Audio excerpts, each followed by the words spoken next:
Mr. President, Mr. Chancellor,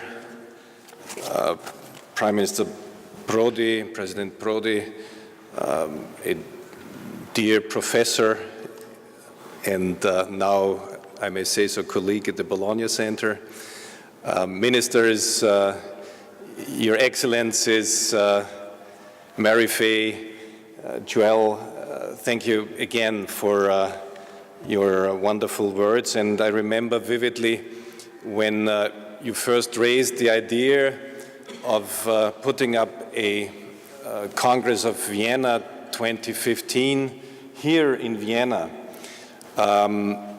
We all thought that this was a real visionary idea, and we could not foresee at that time that these discussions and all the topics that are being discussed here will be very urgent, even more urgent than they were when you first came up with this idea.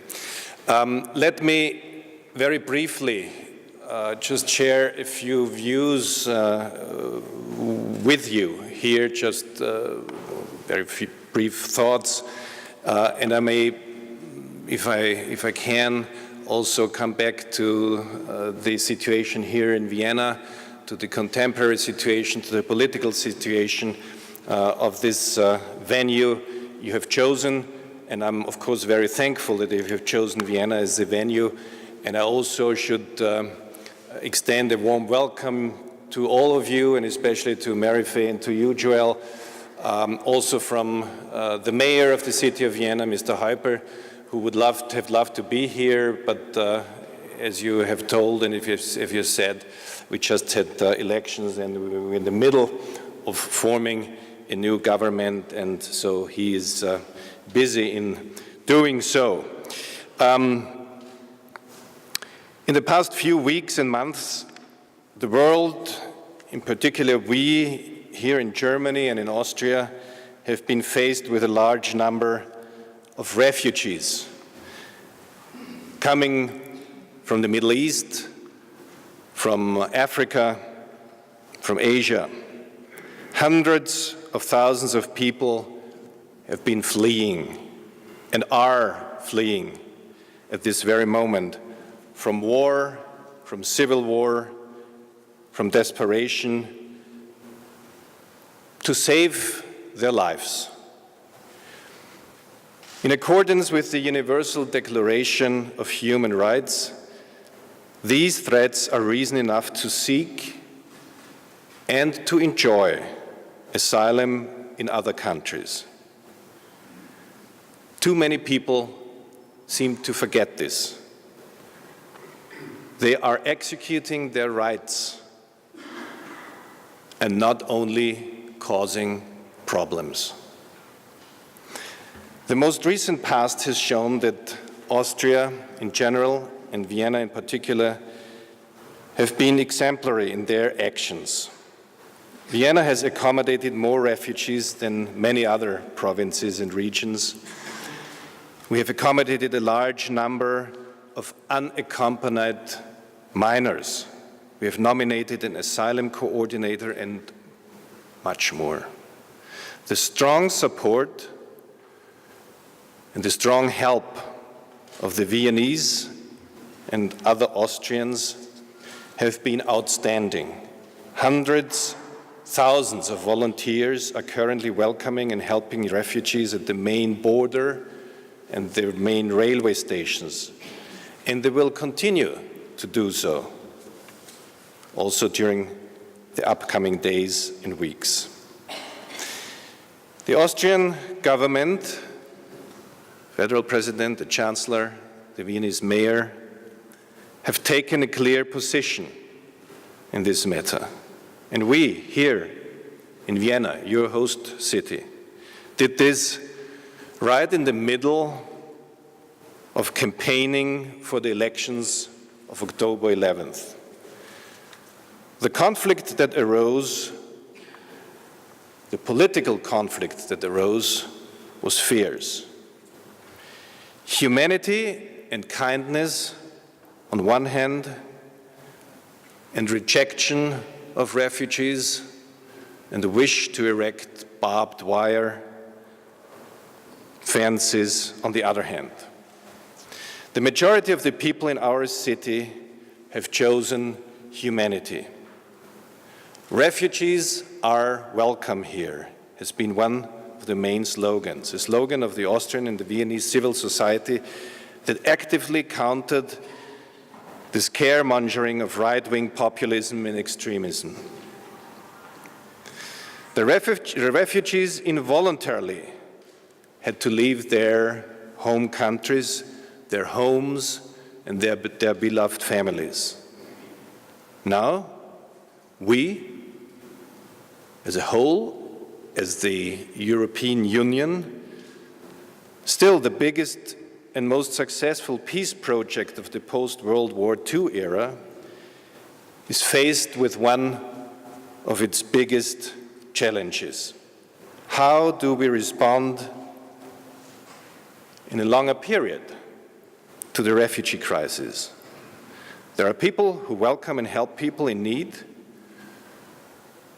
and there are those who trample their rights and shut the borders.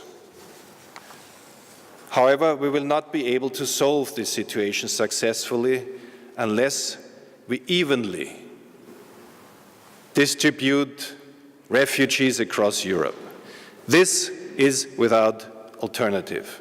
Yet, I would also like to clearly add at this point that the fundamental values of freedom, equality, and tolerance, as well as the equality of women and men, must be respected and adhered to by everyone at all times. This goes as a clear message to those who come and who stay. Thus, the people who stay here need to be fully integrated into society. Vienna today is one of the fastest growing cities in Europe. We need to be prepared for more migration movements. Vienna is benefiting enormously from the influences of so many different countries, cultures, languages, religions. We must not perceive anything foreign as a threat, but we need to see the enrichment, also in view of a growing, aging population. Vienna has traditionally been a city of migration, also in the 19th and 20th centuries, and has strongly been defined by the people who come and who came to live here. Let's forget about the concept of national culture, of a host culture that patronizingly incorporates migrants. As the German magazine Der Spiegel so accurately put it a few weeks ago, our future lies in diversity and not in sealing ourselves off. Those who understand this will be able to tackle the global questions that you will discuss in the next few days. Flight, displacement, unemployment, economic disparity, and poverty. Yes, we are in need of a stable world order, and yes, we would have to apply the principles for it. 200 years after the Congress of Vienna, establishing a new geopolitical system in Europe that held back the principles of the Age of Enlightenment. It is exactly those principles which could and should be the basis of our political thinking and doing today. The concept of liberty, equality, fraternity is undisputedly the most powerful to motivate and support people in developing their abilities. Let us take a fresh look at it. Here in Vienna, 200 years after the Congress. Ladies and gentlemen, let me again take the opportunity to thank you, Joel, for your continuing support, for your continuing interest in the cultural life of this part of the world, of Vienna in particular. Let me also thank you for the warm hospitality and openness of you and your wonderful wife, Mary Faye, You have always given this hospitality to our ideas, to our activities, and also to all our hopes. And let me thank you most of all for choosing Vienna as the venue of this very important conference. And I wish you the best success and very fruitful discussions. Thank you very much.